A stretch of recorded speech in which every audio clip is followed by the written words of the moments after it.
October 1, 2000. The Real Estate Capital Scoreboard October 2000. No substantial change in mortgage or equity rates. Although Treasury rates increased more than 10 basis points this month, most lenders dropped required rents by nearly the same amount.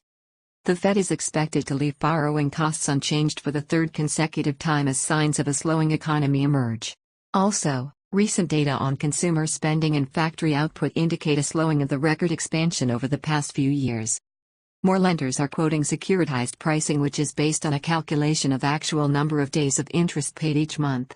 In contrast, most insurance companies still provide rising on a 30-day/360-day calendar calculation, using an equal number of days each month. The securitized pricing premium represents nearly 1/8% increase for a 10-year loan.